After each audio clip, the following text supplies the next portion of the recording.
안녕하세요. 아임고전읽기입니다. 새학기라 바쁘시죠? 여기저기 상담 받으시고 영어 수학 조정하시고 스케줄 바뀌는 것도 적응하시고 그러는 상황에서도 이 고전읽기를 놓치지 않는 어머님들이 탁월한 선택을 하셨다고 말씀드리고 싶습니다. 왜냐? 오늘 영어 얘기할 건데요. 이것은 제 주변의 영어 강사들이, 영어 원장들이, 또 영어를 가르치는 종사자들이 저에게 매번 토로하던, 거의 10년 넘게 저에게 토로하던 이야기를 해드리고 싶어서 왔습니다. 사실 영어라는 게 요즘 모의고사 문제들을 보면 영어는 멀쩡하게 학생들이 해석을 해놓고도 국어적 사고가 안 돼서 문제를 틀리는 경우가 아주 많습니다. 일단 모의고사에서 3등급 나오면 인서울 사실 힘들어요. 영어가 2등급까지는 나와줘야 되고, 어머님들이 원하시는 그 대학은 1등급 정도는 나와줘야 되는 대학입니다. 우리가 어렸을 때 영어에 시간과 돈을 엄청나게 투자합니다. 거의 환산이 안 될 정도로 영어에 시간과 돈을 쓰는데 영어 1등급, 2등급 받기가 쉽지 않은 것이 사실입니다. 일단 그런 이유가 뭐냐, 요거 한번 말씀을 드려볼게요. 이번에 제가 그래서 모의고사, 영어 고등학생들 모의고사 문제를 찾아봤어요. 그래서 좀 평이한 수준의 문제에 나온 지문의 한 문장을 하나 말씀드리면, 사회과학 분야와 같이 공약 분야에서도 정량평가로 환원할 수 없는 것을 정력평가를 도입함으로써 편향이 발생할 수 있다, 이런 문장이 있었어요. 사회과학 분야의 공약 분야의 정량평가로 환원할 수 없는 것을 정량평가를 도입해서 편향이 발생했다. 자, 이 문제, 이 영어로 이제 해석한 거거든요. 영어를 그냥 바로 해석한 건데 해석해 놓고 못 푸는 거예요. 자, 정량평가? 환원? 이제 여기서 동공지진 납니다. 사실 제가 이 문제를 저희 학생들한테 한번 줘봤을 때 학생들의 한 반 정도가 독해를 하더라고요.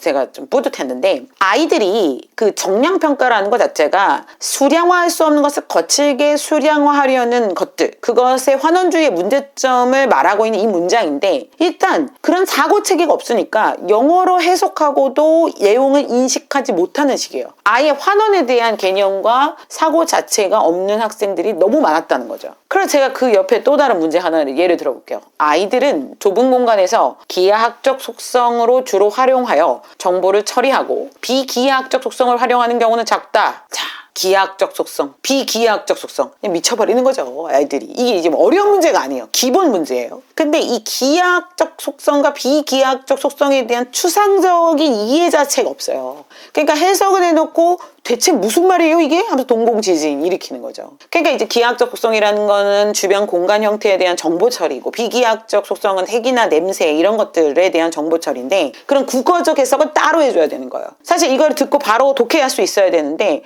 머릿속에 단어가 딱 들어왔을 때 추상화하고 이것을 예시와 또 그 맥락을 떠올릴 수 있는 단계가 결여돼 있기 때문에 문제를 못 풉니다. 그러니까 모의고사가 안 나와요. 그러니까 이게 사실 책 안 읽어서 이루어지는 게 맞긴 맞아요. 그래서 아이들 보면 영어 원장님들, 영어 종사자들이 하는 말이, 영어 그 어학원 탑반 찍고 매번 수백 개씩 단어 외우고 문법 분석, 모르는 단어도 없어, 구문 분석도 다 잘해, 오류 하나 없이 로버트처럼 딱딱 기계처럼 하는 아이들, 그리고 영어로 봐줄 것도 없어, 막 대형학원 스케줄 따라다니는 아이들, 또 엄청난 모범생이어서 모든 숙제 다 하고 다 하느라 정작 혼자 사고할 수 없는 아이들이 이 영어를 멀쩡히 해석해 놓고도 이것이 이해되지 않아서 못 푸는 겁니다. 이거는 국제고 외고에도 허다해요. 그러니까 전교 1, 2등을 한 중학생들이 고등학교 모의고사 영어 성적이 안 나오는 이유가 여기에 있습니다. 그래서 제가 너무 걱정이 되는 거예요. 이제 영어 선생님들 얘기해서 어떻게 가르치십니까? 했더니 국어 지문으로 해석본 먼저 줘서 해석을 이해하게 시킨 다음에 영어로 접근한다. 그래서 그걸 달달 외운다. 그러면 중학교 영어 성적은 나온다는 거죠.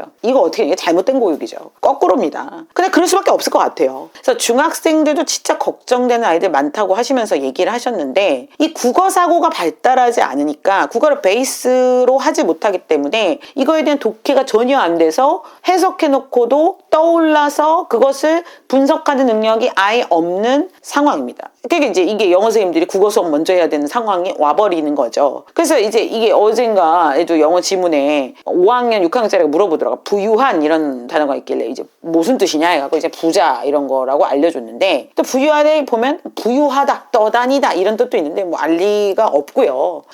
좀 당황스러운 거죠. 그러면 영어 지문들 그냥 보면 세속적인 국한된, 관계, 비상적인 뭐 이런 단어가 나오는데 이제 모르는 거예요. 그래서 세속적인이 뭔지 모르는 거죠. 그러니까 이거를 해석해 놓고도 문제 못 푸는 거고, 이게 이제 그 영어 지문에 너무 어려운 단어 뜻을 또 알려주거든요, 한글로. 그럼 뭐 관계수로 이런 거 나와요. 근데 관계수로? 농업에서 관계수로 물대는 거? 이거에 대해서 상상을 못 하는 거예요. 맥락과 사고가 안 되는, 뜻을 아는 게 아니라 맥락적으로 그게 뭔지, 기하학적 속성이 뭔지 감이 와야 돼요, 감이. 그러려면 맥락 있기가 돼야 되고, 느낌과 그 감과 그거에 대한 자기 일종의 약간의 상식이 있어야 이게 필요한데, 이게 한자어를 많이 한다고 되는 게 아닙니다. 한자어 뜻 안 알아도 그 또 뜻을 몰라요.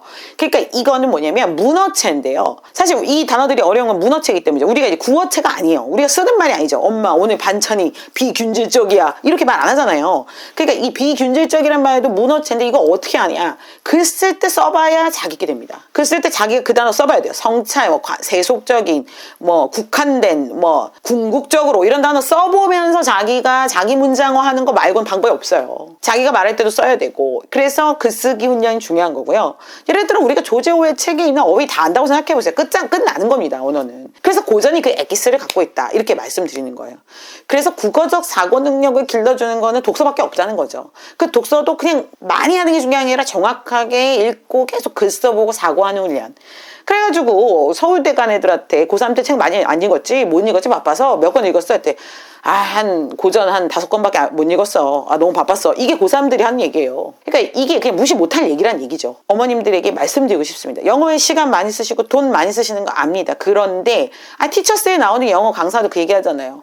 초등학생이 영어 모의고사 문제 푸는 게 지금 중요한 게 아니에요. 문제집 푸는 게 중요한 게 아닙니다. 무조건 읽고 쓰고를 하는 거, 깊이 읽는 거, 사고하는 거, 생각해보는 거, 자꾸 그러니까 생각하기 싫으니까 애들이 자꾸 그 문제집에 의존하는데, 선생님들도 그렇게 가르치거든요. 중학교 때는 그렇게 될지 몰라도 모의고사 안 나오는 이유가 있습니다. 3등급 나오면은 인서울이 힘들어요. 2등급, 1등급 나와야 되는데, 그러다 국어적 사고를 통과하지 않으면 영어는 정말 힘들어지는 것이 주지의 사실이고요. 그런 그냥 추상적인 얘기가 아니라 독서를 통해서 국어적 사고를 계속 기르는 수밖에 없다. 그것이 영어 해석을 용이하고, 영어 사실 평생 쓰잖아요. 그것을 지금 길러줘야 된다. 시간이 없습니다. 지금이라도 그런 고전 읽기나 또 독해, 글쓰기를 통한 사고 훈련 계속 시키셔야 될 것 같습니다. 영어 1등급 맞으려면 국어 먼저 해라. 그리고 글 쓰고 그 어휘들을 장악할 수 있게 자기가 그 어휘 가지고 계속 훈련해라. 이것이 국어 선생님이 아니라 영어 선생님들이 제게 부탁한 바였습니다. 자, 그 취지를 갖고 수업하고 있습니다. 또 다음에 좋은 컨텐츠로 오겠습니다.